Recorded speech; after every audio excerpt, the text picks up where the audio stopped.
Smartly just got a lot more smarter and efficient. Now you can manage to create replies using AI straight from the master inbox. You can create campaign copy straight using AI, as well as do intelligent categorization with your own prompt training engine. So let's jump into how each of these things will dramatically improve your experience within Smartlead. So the first one over here is when you go into your master inbox and you click on reply, you'll see the generate reply option pop in over here. Click on that button and you'll see a few steps. I'll walk you through each and every single one of these very quickly.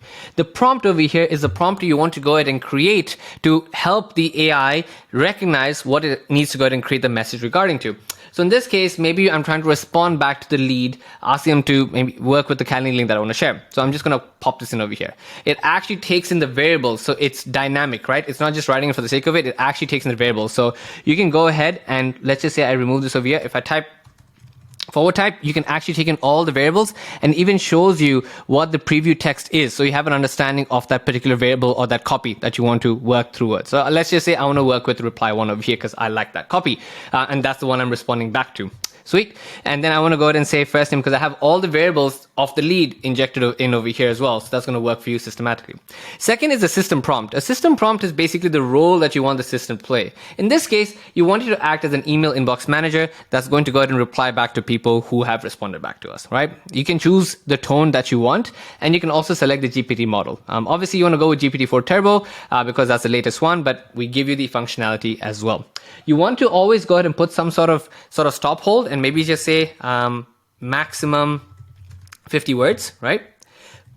And that's it. And then you want to go ahead and click on generate. But here's the other cool part. We want efficiency. If you really like this, right, you like the output that's generated over here, you can actually go ahead and save it. And I'll show you this very quickly. If I go ahead and click on generate, it's going to generate some copy. Now, obviously, you want to tweak it, edit it, and update it. And that's the whole point of switching it again and again.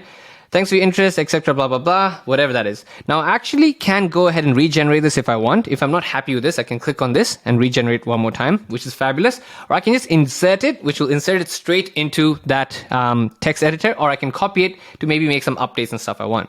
The other cool part is I can actually save this template. I'll show that to you very quickly. I can save this template and save it as whatever I want. Let's just say test template. This is for Calendly reply.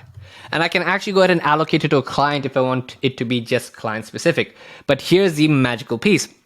We've introduced a whole element of community over here, where if you click on this, it will now be available to the rest of the community. You can show off and actually use this to acquire new customers, because if you're the one creating bomb templates and bomb prompts, guess what? People are going to want to get in touch with you. And how this is look like on the receiving side, you can actually go ahead and either review your own saved templates, the ones that you have created, or you can go and click on pick template, which is going to have the entire community's output. And you can see if you like something, you can heart it, you can like it, and the one that has the most amount of likes will sit at the very top as well for you. So win, win, win. Now let's talk about the second thing. If you want some inspiration to go ahead and create copy when you're creating content, no problem at all. Just click on that little button over here, put in a prompt, whatever that might be. Again, you can use the templates, you can save the variable, you can use save templates if you want. Let's just maybe look at some templates that exist, right?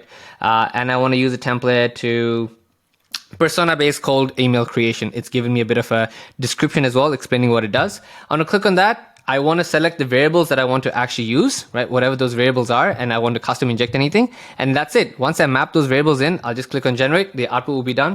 Bang, popped in. Or if I want to do this custom, no problem at all. I'm just going to pop it in there. I'm going to give an explanation of what it is. I'm also then going to go ahead and give it a system prompt, like I said. And like I mentioned, you can actually put in the variables inside as well, which will really make that difference.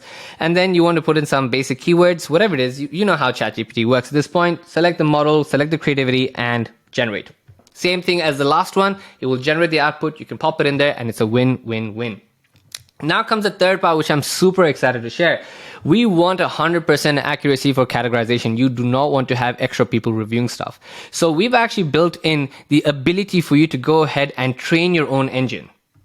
How that works now is previously you had these two options, which is don't categorize leads, and you had intelligent categorization using our own prompt and our own internal system. But if you've got the GPT-4 key popped in, you want to click on the third option. And when you click on the third option, what's going to happen is you're going to have this show up over here. What this is going to let you do is you want to go ahead and select the categories for which you want this campaign to be categorized for. That means you want the leads to be categorized for these particular options, right? Interested, not interested, etc. By the way, some of these are custom and they're there to just show you that this works. For example, I put one called contact later. Cool. And then what you want to do is you want to write the prompt that you think is going to be best for you to train this. Now, here comes the cool part. You can actually train it. So you can go ahead and come up with all sorts of versions to train your own campaign's prompt recognition to ensure that it categorizes it in the best and most accurate way possible. So when you write everything down, right, let's just go with an example saying, hey, you're a reply categorization engine, your job is to do blah, blah, blah, etc., etc. And then you want to do any of the following categories. Now, here comes the interesting part, right? All the categories you've selected over here, 1, 2, 3, 4, 5, 6, 7, they're going to sit inside a little clump, which you will get access to when you click on this button. So all those categories are going to show up over here. So just be careful when you're creating these things that you're not saying that if it does this, it is meant to be interesting. If it does this, it's meant to be. No, you're meant to leave the AI to be smart enough to pick that up. And the way you get to that is you want to keep adjusting this, and then we actually have an example over here. You can train it. This is a part where I just put in a sample reply, right? Say, hi, can I get in touch with me later? And I actually said test categorization.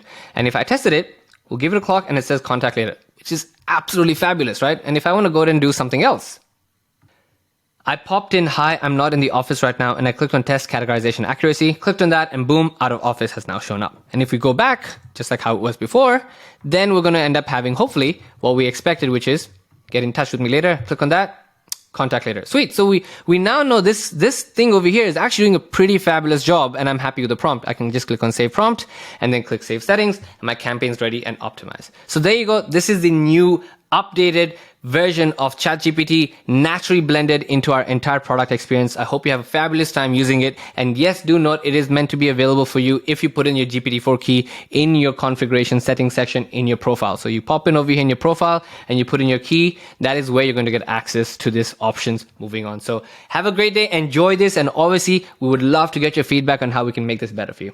Thank you.